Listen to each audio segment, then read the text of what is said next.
講下點樣由成都市中心去到九寨溝，亦都會帶你同我一齊遊覽九寨溝景區。呢一程高鐵嘅車程大概係2個鐘頭左右，視乎你買到嘅列車啦，車程時長就會有啲唔同。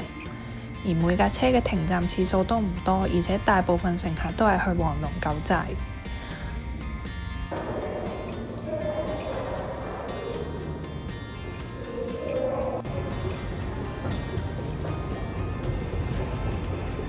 出站之後呢，仲要搭多一條電梯，就會揾到景區直通車嘅上車點。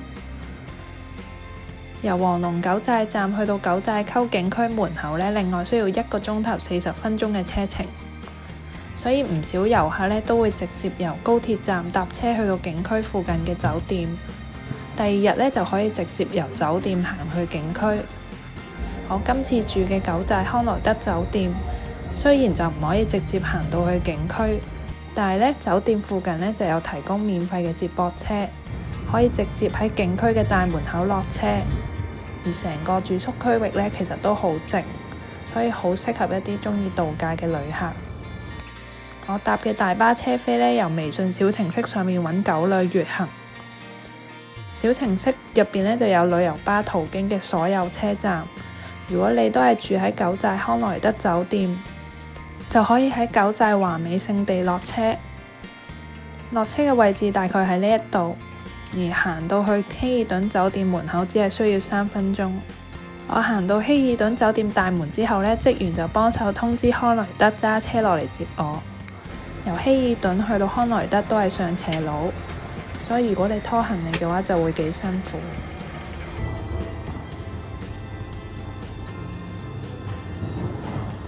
我今次住嗰一棟呢就好靠近餐廳嘅，亦係接近小山坡山頂嘅位置。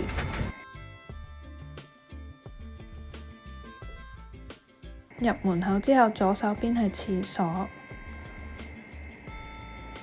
而右手邊就係淋浴嘅區域。呢度提供嘅浴室用品呢，其實都幾齊全。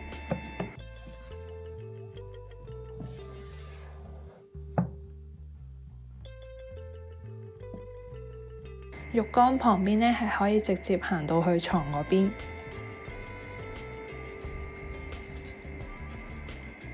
而今次一樣揀咗大床房，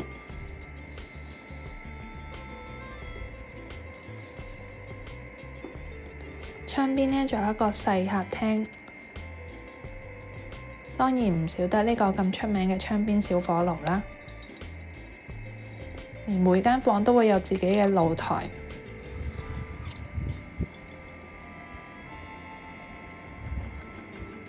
由房行去餐廳只係需要3分鐘，我就嗌咗2人份嘅藏式下午茶，佢嘅飲品可以揀酥油茶。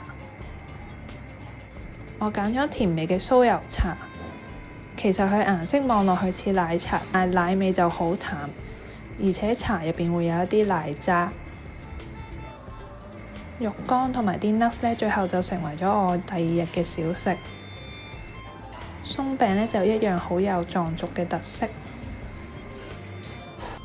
而佢水果造型嘅朱古力呢，其實係我預想唔到嘅甜。夜晚7點呢，酒店附近就會有藏族嘅居民同大家一齊跳舞。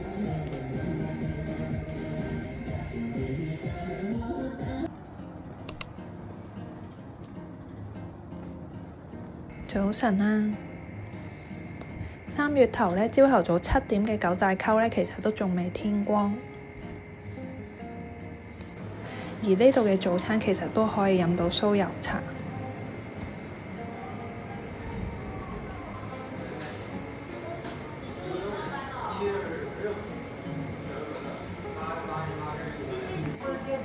咁凍嘅日子呢，真係好需要飲一杯熱豆漿。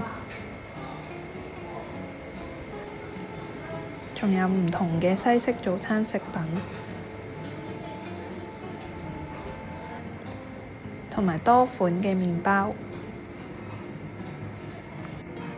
除咗出面自助餐台嘅食物呢，亦都可以嗌一啲即製嘅食品，而呢一啲就會由職員直接送到去你面前。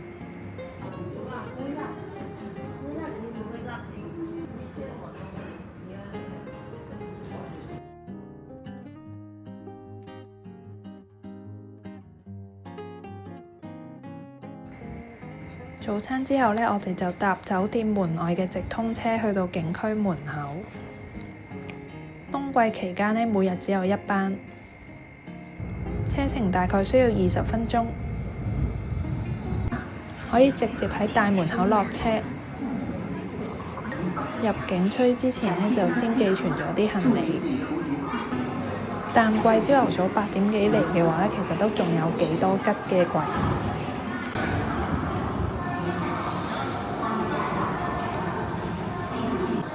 見到門口嘅陣容呢，其實就可以想像到旺季嗰陣嘅客量。入閘之後就會即刻入咗景區巴士嗰一條隊。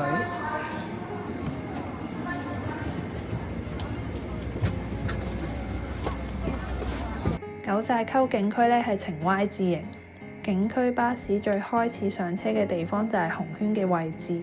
上車嗰陣你係唔會知道巴士會去 Y 字嘅左邊定係右邊。大概去到行程中段呢，車上面嘅職員先會話俾你聽。有啲人呢就會先喺樹正群海站落車去到樹正寨。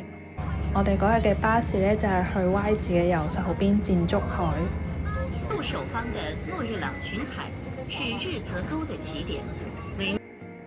喺箭竹海落車之後，你可以沿棧道一直走落去，亦都係喺對應嘅車站上車，再去下一個景點。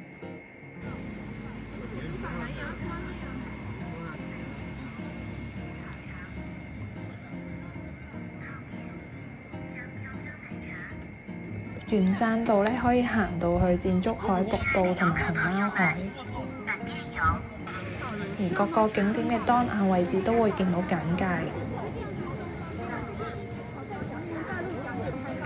即使落雪呢，地下都唔會好跣，而且沿路嘅指示牌都會好清楚。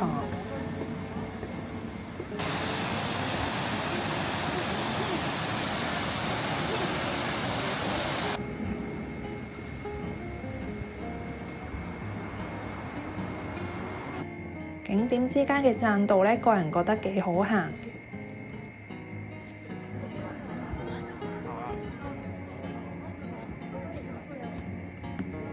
落雪嘅時候，樓梯都唔會見到好多積雪，因為景區有唔少工作人員不斷喺度掃緊啲雪。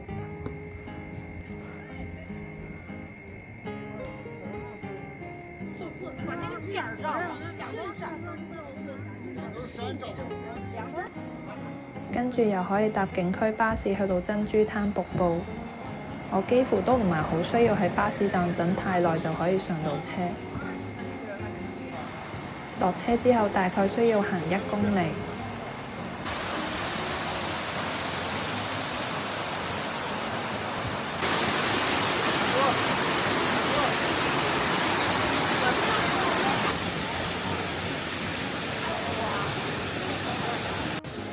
跟住又要行返一段路去到上車點，中間其實都有幾多樓梯。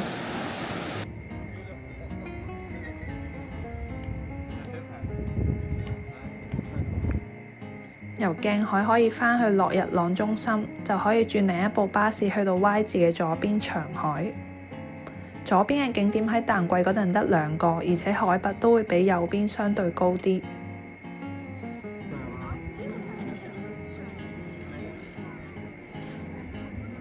跟住就需要行750米去到五彩池，因為呢段棧道係喺海拔3000幾米，記得要放慢腳步。